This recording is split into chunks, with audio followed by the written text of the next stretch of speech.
Big TV భక్తి సమాచారం WhatsApp ఛానల్లో జాయిన్ అవ్వండి. అన్ని విశేషాలు ఎప్పటికప్పుడు తెలుసుకోండి.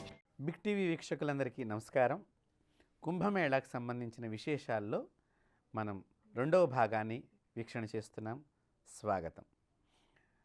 కుంభమేళాకి వెళ్ళిన తర్వాత అక్కడ జరిగేటువంటి అనేక రకాలైనటువంటి మహిమలు, లేకపోతే చమత్కారాలు, లేకపోతే లీలలు కూడా అనుకోవచ్చు. ఒకసారి ఇప్పుడు నేను రేపు కుంభమేళాకి పెడుతున్నాను. రేపు అంటే రేపని కాదు, వచ్చేటువంటి రోజుల్లో. గతంలో కూడా నేను కుంభమేళాకి వెళ్ళటం జరిగింది. అప్పుడు నేను స్నానం చేసి ఒడ్డున దగ్గర కూర్చుని జపం చేసుకుంటుంటే నాకు 3 పవిత్రమైనటువంటి దేవతాత్మలు కలిగినటువంటి సూక్ష్మ శరీరాలు నాకు కొద్ది దూరంలో వచ్చి నిలబడ్డాయి. ఇలాంటి సూక్ష్మ శరీరాలుగా వచ్చి కొంతమంది స్నానాలు చేస్తూ ఉంటారు. అది ఎంత అనుభూతి అంటే అంత అనుభూతి, అది వర్ణించలేనటువంటి అనుభూతి. దీనికి సాక్ష్యంగా కూడా మనుషులు ఉన్నారు. అలాగే అంటే నా పూర్వజన్మ సుకృతం చేతను, మా అమ్మా నాన్నల ఆశీర్వచన ఫలితం చేతను, నాకు దొరికినటువంటి నా మంత్ర గురువులు, లేదా అనేక మంది యొక్క గురువుల యొక్క విశేషమైనటువంటి ఆశీర్వచన ఫలితము నేను అలా చూడగలుగుతున్నాను అన్నమాట. సో నేను ఒకసారి కాశీకి వెళ్ళినప్పుడు కూడా గంగ ఒడ్డున కూర్చొని స్నానం చేసేటప్పుడు, స్నానం అయిపోయిన తర్వాత నేను కూర్చొని జపం చేసుకున్న సందర్భంలో వేరే వాళ్ళు కూడా నా దగ్గర నిలబడ్డారు. నన్ను ఒకళ్ళు, ఏమంటే మీరు కాశీకి వెళ్ళినప్పుడు నాకు ఒకసారి చెప్పరా, మీరేవో సిద్ధపురుషులను చూశారన్నారు కదా, మరి నాకు కూడా కనిపిస్తారో లేదో నేను కూడా చూస్తాను అని చెప్పి అతను కూడా కొంచెం ఈ ఈ దివ్యాత్మలను చూసేటువంటి టెక్నాలజీ అని మీ భాషలో చెప్పాలి అంటే టెక్నాలజీ అంటే సాధన, మా భాషలో సాధన అంటాం, మీ భాషలో టెక్నాలజీ అంటాం. సో అలాంటి కొద్దిగా నేను సాధన చేశాను అని అన్నాడు. సరే, నేను సడన్గా కాశీ వెళ్ళిపోవటం జరిగింది. నాతో పాటు ఒక శిష్యుడు ఆ యాత్రలో భాగంగా రావటం జరిగింది. అప్పుడు అతను గుర్తుకొచ్చాడు, నాకు చెప్పమన్నాడు కదా అని చెప్పి. అప్పుడు వెంటనే నేను అతనికి ఫోన్ చేసి, నాతో పాటు ఎవరున్నారు, గురువుగారితో పాటు ఎవరున్నారు, ఒకసారి అతన్ని ధ్యానంలో చూడమని చెప్పినప్పుడు అతను అక్కడ ధ్యానం చేసి తను నా శిష్యుడికి చెప్పాడు, గురువుగారి దగ్గర ఎవరో ఒక స్త్రీ మాతృమూర్తి, 2 పురుషులు వేరే దూరంగా కూర్చుని గురువుగారిని చూస్తూ ఉన్నారు అని అతనికి గోచరమైనట్లుగా చెప్పడం జరిగింది. అలాగే నేను కూడా అది అతను చెప్పిన దాన్ని ఏకీభవిస్తూ వాడి దృష్టాంతంలో, అంటే ఆ శిష్యుడు ఎవరైతే ఇంకొకరికి ఫోన్ చేసి చెప్పాడో ఆ ఫోన్లో చెప్పినటువంటి అవతల వ్యక్తి ఎవరైతే ఉన్నారో అతని దృష్టాంతంలో జరిగినది నిజమేనని ఈ శిష్యుడికి చెప్పడం కూడా జరిగింది. అంటే చూడాలి అనేటువంటి టెక్నాలజీ మనం సంపాదించుకుంటే ఎక్కడి నుంచైనా కూడా దివ్యాత్మ స్వరూపులు మనకు కనిపిస్తూ ఉంటారు. కాబట్టి ఇలాంటి దివ్యమైనటువంటి ఆత్మస్వరూపులు సూక్ష్మ శరీరం ద్వారా వచ్చి అక్కడ స్నానం చేస్తూ ఉంటారు. కొంతమంది ఏమో డైరెక్ట్గా వచ్చి చేస్తూ ఉంటారు కుంభమేళాలో. అలాంటి వాళ్ళు అనేక మంది వస్తూ ఉంటారండి. మీకు తెలియదు, వేవేల మంది వస్తూ ఉంటారు. నాగ సాధువులు, రకరకాల గాణపత్యంలో ఉన్నటువంటి వారు, శాక్తేయంలో ఉన్నటువంటి వారు, సౌరవ్యంలో ఉన్నటువంటి వారు, వైష్ణవంలో ఉన్నటువంటి వారు, శైవంలో ఉన్నటువంటి వాళ్ళు, షణ్ముఖంలో ఉన్నటువంటి వాళ్ళు, అనేక రకాలైన మంత్ర పుంగవులందరూ కూడా వచ్చి అక్కడ స్నానం చేసేటప్పుడు వారు కూడా ఆ జపం చేస్తూ ఆ నీళ్ళల్లో నిలబడి స్నానం చేస్తూ జపం చేసుకుంటూ ఉంటారు. ఆ సమయంలో దేవతలు వారి పిలుపు మేరకు అక్కడికి ఎదురుగుండా వచ్చి నిలబడతారు. ఈ మాయా నేత్రాల ద్వారా దాన్ని చూడలేం కాబట్టి అందరికీ అవి గోచరము కావు, కానీ కనిపించే వాళ్ళకి కనిపిస్తూనే ఉంటాయి. అది కుంభమేళా యొక్క చాలా ప్రాధాన్యత. చనిపోయిన వాళ్ళని కూడా నేను దర్శనం చేసుకోవటం జరిగింది. అలాగే ఒకసారి నేను ఇలాంటి నదీ సంగమాల స్నానాలకు వెళ్ళినప్పుడు కూడా ఈ చనిపోయినటువంటి వాళ్ళు ఎవరికైనా పట్టి పీడిస్తూ ఉంటారు. ఆ పట్టి పీడించినటువంటి, అంటే మనం దెయ్యము భూతము అని చెప్తూ ఉంటాము, వాళ్ళ గురించి కూడా నాకు వాళ్ళేం చుట్టాలేం కాదు, నాకేం వాళ్ళు తెలిసిన వాళ్ళు కాదు. నేను వాళ్ళకు ఒక మంత్రం వేసి వాళ్ళ మీద ఉన్నటువంటి ఆ ప్రేతాత్మను బయటికి పంపించాలనే ఉద్దేశంలో ఆ ప్రేతాత్మ నా మాటకు అంగీకరించేది శరీరాన ఎవరికైతే పట్టుకున్నదో ఆ పట్టుకున్న శరీరాన్ని నుంచి బయటికి వెళ్ళిపోయినందుకు గాను నా మాటని గౌరవించింది అనే ఒక భావనతో నేను వారికి గయలో కాశీలో పిండ ప్రదానాన్ని కూడా పెట్టడం జరిగింది. ఎందుకు ఇది అంటే వారికి ఉత్తమ జన్మ కలగాలి, తద్వారా వాళ్ళు మనల్ని ఆశీర్వచనం చేస్తారు. కాబట్టి ఎవరి ఆత్మ అయినా కనిపించవచ్చు, మీ స్నేహితులు కనిపించవచ్చు, చనిపోయినటువంటి వారు మీ చుట్టాలు కనిపించవచ్చు. కాబట్టి ఎవరైనా కూడా మీకు ఏదో ఒక విషయాన్ని అందించాలి, ఈ శరీరం నుంచి బాధను పోగొట్టుకోవాలి, మళ్ళీ తిరిగి మంచి జన్మనెత్తాలనేటువంటి సూచనలు ఇస్తూ ఉంటారు. మీరు నిజంగా దైవశక్తి సంపన్నులైతే ఆ విషయాలన్నీ కూడా మీకు తెలుస్తూ ఉంటాయి. తద్వారా వాళ్ళకి మనం ఏదైనా చేయగలిగినప్పుడు ఉత్తమ జన్మెత్తడానికి మనం వాళ్ళకి అవకాశం ఇచ్చామనే ఉద్దేశంగా మన ఇంట్లో ఉన్న దోషాలు, మనకు పట్టినటువంటి పాపాలు, చీడ పీడ వ్యాధుల యొక్క బాధలు కూడా తొలగిపోతూ ఉంటుంది. అంతేకాదండి, కుంభమేళాలో స్నానం చేస్తే చాలా రోగాలు పోతాయి. అదేంటండి, కుంభమేళా ఏదన్నా వైద్యానికి సంబంధించిన మందు బిళ్ళ వేసుకుంటే రోగం పోతుందని చెప్తున్నారు, కానీ కుంభమేళాకి వెడితే ఎలా పోతుంది అంటే, చాలామంది మన భారతీయులు కూడా దీనిలో చాలా తప్పు చేస్తున్నారు. ఇతర దేశం వాళ్ళతో కాదు, ముందర మొట్టమొదటి చేసేది మన భారతీయులే. పరాయి వాళ్ళు మనం చెప్పిన మాట మీద ప్రయోగాలు చేసి వాళ్ళు తెలుసుకుంటున్నారు. మన వాళ్ళే మన దాన్ని కించపరుచుకుంటున్నాము. ఎప్పుడైనా బాగా గుర్తుపెట్టుకోండి, ఏది కూడా పరిశోధన చేయకుండా చెప్పరాదు. మన భారతీయ ఋషులు పరంపర అంతా కూడా అరిటాకులో భోంచేస్తే మంచిది అని చెప్పింది. అలాగే రాగి చెంబులో నీళ్లు తాగితే మంచిదని చెప్పింది. మట్టి కుండలో నీళ్లు తాగితే మంచిదని చెప్పింది. ఇతర దేశస్తులు నీళ్ళని ఎండాకాలంలో దాయటానికి చల్లని ఫ్రిడ్జ్లు అనేది కనిపెట్టారు. తద్వారా నీళ్లు తాగటం మూలకంగా ఇప్పుడు కరోనా సమయంలో కానీ మీరు అబ్జర్వ్ చేసినట్లయితే చల్లనీళ్లు తాగటం వల్ల వ్యాధులు ప్రబలుతున్నాయి. నీళ్లు తాగితే వ్యాధులు ప్రబలించడం ఎట్లా అవుతుందండి అంటే, చల్లనీటిలో దాని యొక్క లక్షణాన్ని కోల్పోతుంది. ఈ మధ్యకాలంలో అందరూ కూడా నీటిని మరిగించి చల్లార్చుకుని తాగటం, గోరువెచ్చని నీళ్లు తాగటం ఇత్యాది విషయాలన్నీ చేస్తున్నారు. అంతేకాదండి, నదిలో స్నానం చేస్తే రోగం ఎట్లా పోతుంది అంటే, దేవతలు వచ్చి స్నానం చేస్తారు. వారు మీకు తెలియకుండా మీ శరీరాన్ని స్పర్శ చేయవచ్చు.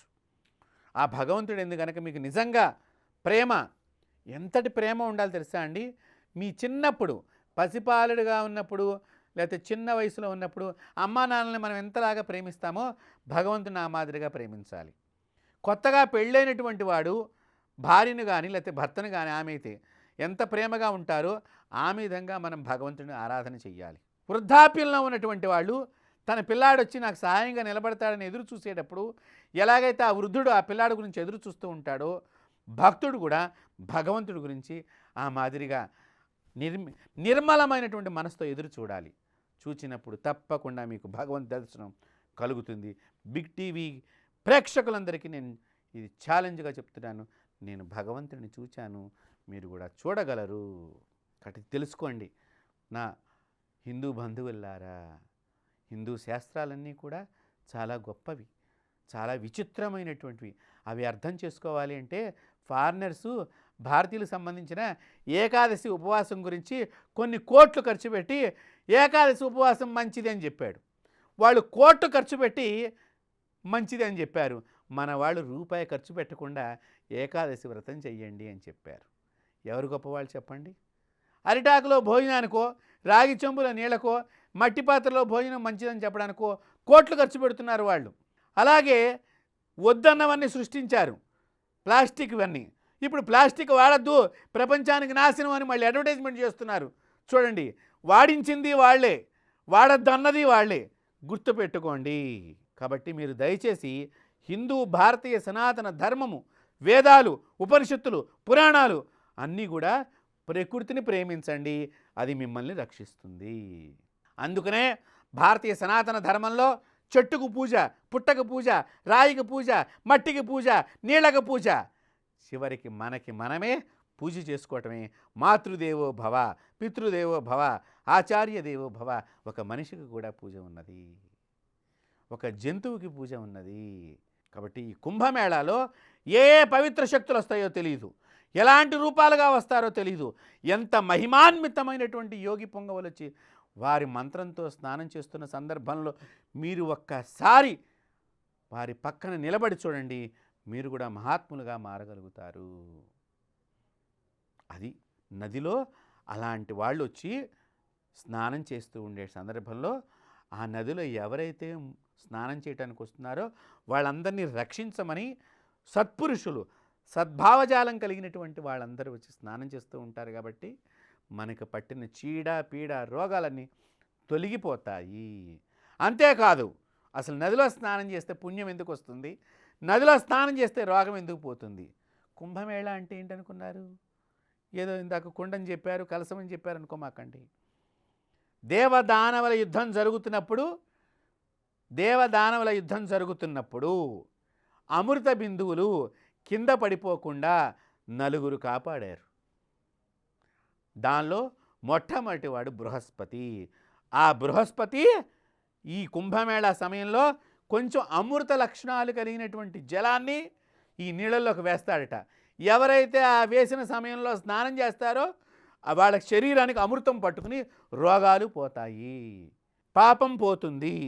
కావాలంటే మీరు ఈ వాటర్ని పట్టుకొచ్చి ప్రయోగశాలలో ప్రయోగం చేసిన వాళ్ళు చాలామంది ఉన్నారు.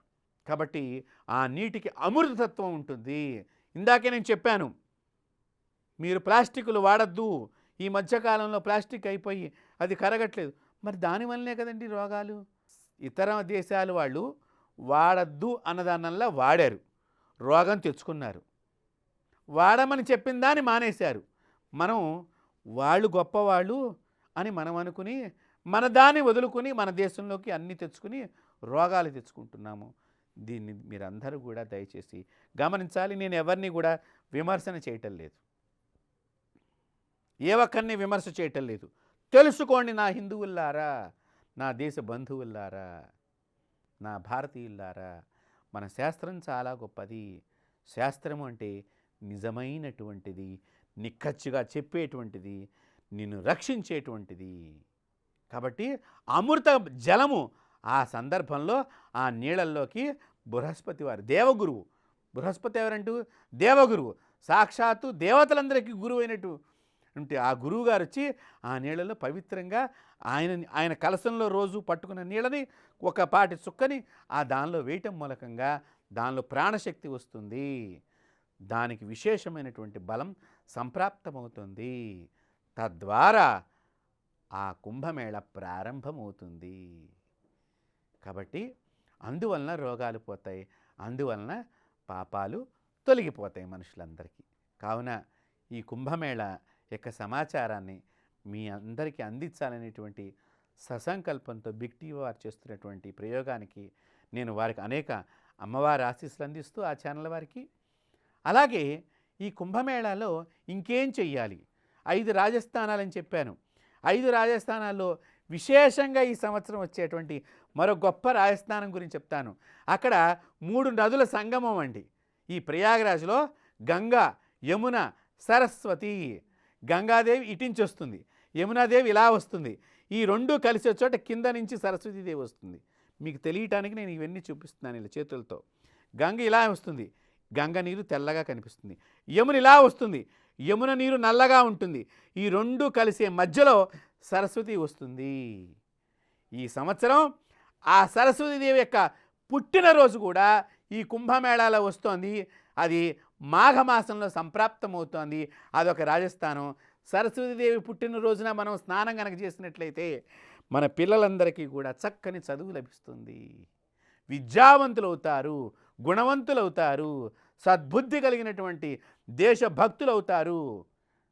కాబట్టి ఇలాంటి గొప్ప సంగమమైనటువంటి విశేషాల సమాహారమే ఈ కుంభమేళ. అక్కడ అనేక రకాలైనటువంటి సంప్రదాయం కలిగిన వాళ్ళు వస్తారు. భారతదేశము అనేక రకాలైనటువంటి సంప్రదాయాల సమాహారం, అనేక భాషల సమాహారం, అనేక ఆచారాల సమాహారం. అలాంటి వాళ్ళందరూ కలిసి ఆ కుంభమేళా దగ్గర ఒక్కసారి మనం దర్శనం చేసుకున్నట్లయితే ఆ మహాకుంభలో సర్వదేవతలు వచ్చి స్నానం చేసే సందర్భంలో మీరు ఆ ప్రదేశంలో నిలబడ్డా కూడా మీకు తప్పకుండా భగవంతుడి యొక్క అనుగ్రహం కలుగుతుందని చెప్పడంలో ఎటువంటి అనుమానం లేదు. కావున చక్కగా నదుల దగ్గరికి వెళ్ళి మీరు ప్రయాగరాజులో జరిగేటువంటి త్రివేణి సంగమంలో మీరు స్నానం చేసి, వేణీ స్నానం అని కూడా ఉంటుందండి. భార్యాభర్తలు కనుక వెళ్ళినట్లయితే ఆ నదిలో స్నానం చేసి మీరు అక్కడ వేణీ స్నానం చేయించండి అని సంకల్పం ఎవరినని అడిగితే అక్కడ అర్చక స్వామి వారు చెప్తారు, ఆ పురోహితుడు చెప్తాడు. నది ఒడ్డునే ఉండేటువంటి దేవాలయాల్లో ఉండే అర్చకులు కానీ, ఆ నది ఒడ్డున ఉండే పురోహితుడు కానీ చెప్తాడు, భార్యను ఒళ్ళో కూర్చోబెట్టుకోవాలి, జడ వెయ్యాలి. 3 రకాలైనటువంటి దోషాలు భార్యకు సంప్రాప్తమవుతాయి. ఆ భర్త ఆ 3 దోషాలని కట్ చేస్తూ ఉంటాడు. 3 సార్లు జుట్టుని కట్ చేసి ఆ నదిలో వేస్తారు. అప్పటి నుంచి ఆ స్త్రీకి దోషాలు నివృత్తి అయిపోతాయి. అంత గొప్పదండి నా భారత జాతి సంస్కృతి. కాబట్టి అలాంటి వేణీ స్నానం అక్కడ చాలా విశేషప్రదమైనటువంటిది. స్త్రీ మాతృమూర్తులందరూ కూడా మీ భర్తతో చక్కగా, అలాగే నా హిందూ సోదరులారా, మీరందరూ పెళ్ళైన వాళ్ళైతే కనుక మీ శ్రీమతిని చక్కగా తీసుకుని వెళ్ళి ఆ వేణీ స్నానంలో మీరందరూ కూడా పునీతులవ్వాలి. ఆ త్రివేణి సంగమంలో, అందుకనే త్రివేణి, 3 నదుల యొక్క వేణులు, 3 నదుల యొక్క సంగమము. కాబట్టి అక్కడ గనక త్రిమూర్తులు, గంగాదేవి శివుడితో ఉంటుంది, సరస్వతీదేవి బ్రహ్మతో ఉంటుంది, యమున కృష్ణ భక్తురాలు కృష్ణుడితో ఉంటుంది. అందుకని త్రిమూర్తుల యొక్క కలయికతో అక్కడ నదులు ప్రవహిస్తూ ఉంటాయి. ఆ నదీ సంగమంలో భారతీయ పురాణాలు, భారతీయ ఇతిహాసాలు, భారత ధర్మాలు ఏ విధంగా స్నానం ఆచరించమని చెప్పినాయో ఆ విధంగా స్నానం ఆచరించి మనం పుణ్యంతో పాటు ఆరోగ్యాన్ని సంపాదించుకుని మన ఇంటికి తిరిగి రావాలి. కాబట్టి ఎవరైతే వెడుతున్నారో వెళ్ళే వాళ్ళందరూ కూడా మీ యొక్క ఆరోగ్యానికి సంబంధించిన వైద్యులు చెప్పినటువంటి పద్ధతిని పాటిస్తూ మందు బిళ్ళలు, అలాగే ప్రస్తుతం చలి ఎక్కువగా ఉంది కాబట్టి మీ వస్త్రధారణ కూడా కాస్త చలిని తట్టుకునేటట్టుగా వస్త్రధారణ చెయ్యాలి. అలాగే ఆహారాన్ని తక్కువగా తీసుకోండి. చలి ప్రదేశాల్లో ఆహారం చాలామంది తెలియదు, ఎక్కువగా అంటే రోజు తిన్నట్టుగా తిందామన్నట్టుగా వాళ్ళు పాపం తింటారు. అది వారి తప్పు కాదు, వాళ్ళని మనం వేరేగా అనుకోకూడదండి. అలా అనుకుంటే పాపం చుట్టుకుంటుంది. వారికి తెలియక తింటారు. ఆహారము చల్లని ప్రదేశాల్లో తక్కువ తినాలి. తినేది ఏదో వేడిగా వెంటనే తినేయాలి. తక్కువ తినటం మూలకంగా లోపల అరగటానికి గ్యాస్ ఉత్పత్తి అవుతుందండి. చలి వలన అరగక ఆ గ్యాసు లోపల ఉండటానికి ప్రదేశం కొంత ఉంచుకోవాలి. లేకపోతే వామిటింగ్స్, వాంతులు అయిపోయి మన శరీరం అంతా నీరసించిపోయే ప్రమాదం ఉంటుంది. కాబట్టి ఇక్కడ నేను మన టీవీ ప్రేక్షకులందరికీ కూడా తెలియజేస్తుంటే, దీనిలో మీ ఆరోగ్యం కూడా మాకు ముఖ్యం. మిమ్మల్ని పుణ్యస్థానం దాకా తీసుకువెళ్ళటమే కాదు, బిగ్ టీవీ చేస్తున్నటువంటి అశేషమైనటువంటి కృషి చాలా విశేషంగా చేస్తున్నారు. వీళ్ళ కృషికి మీ ఆరోగ్యం కూడా మాకు ముఖ్యమే. కాబట్టి మీరు తీసుకెళ్ళేటువంటిప్పుడు కొద్దిగా మాత్రలు కూడా, అంటే వైద్యులను అడిగి జ్వరం వచ్చినా, ఏదైనా ఒళ్ళు నొప్పులుగా, జలుబున్నా అవి కూడా మీరు దగ్గరగా పెట్టుకోండి.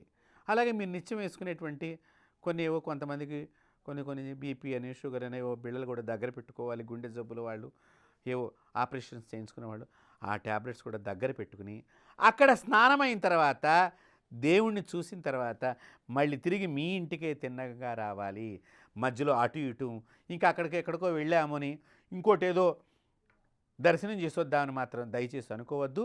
వాతావరణం బాగా లేనప్పుడు క్షేమంగా వెళ్ళి లాభంగా ఇంటికి వచ్చి ఆ తెచ్చిన జలాన్ని ఇంట్లో పూజ చేయాలి. ఫస్ట్ మొట్టమొదటిగా మీరు చక్కగా ఆ కుంభమేళా నుంచి నీళ్లు తెచ్చుకున్నట్లయితే ఆ నీళ్ళని ఒక మరచెంబులోనో ఒక రాగి చెంబులోనో మీరు తెచ్చుకున్నట్లయితే, అక్కడ ఏదన్నా దొరికితే కొనుక్కునేవి వాటి తెచ్చుకున్నట్లయితే ఆ డబ్బాలలో నీళ్ళని తెచ్చుకున్న వాటిని పూజించాలి. మొట్టమొదట పూజించిన నీరుని మొట్టమొదటిగా కొన్ని మీ చేతిలో వేసుకుని మీ దేవతా మందిరాన్ని శుద్ధి చేయాలి. తద్వారా మీ దేవతా మందిరంలో ఉండేటువంటి ఏదైనా తగలరాని చెడు శక్తి తగిలి ఉంటే కనుక అది తొలగిపోతుంది. తర్వాత ఆ నీటిని మీ ఇంట్లో రాని వాళ్ళందరి చేత స్నానం చేయించాలి. అలాగే మీ ఇంటి పక్కల చుట్టుపక్కల వారందరికీ కూడా కొంత నీరునిచ్చి వాళ్ళకు కూడా ఈ నదీ స్నానం చేసే భాగ్యాన్ని మనం కల్పించడం ద్వారా మనకి పరిపూర్ణమైనటువంటి పుణ్యం లభిస్తుంది. కావున కుంభమేళాకి వెళ్ళే సమాచారాన్ని మేము మీకు పూర్తిగా అందించామని అనుకుంటూ, మీరందరూ కూడా ఆరోగ్యవంతులమైనటువంటి శుభప్రదమైనటువంటి మహాకుంభలో స్నానం చేసినటువంటి పుణ్యవంతులుగా, చక్కని ఆ అమ్మవారి భక్తులుగా, భగవంతుని సేవకులుగా, దేశభక్తులుగా మారాలని చెప్పి కోరుకుంటూ స్వస్తి. For more videos like this, subscribe Big TV channel.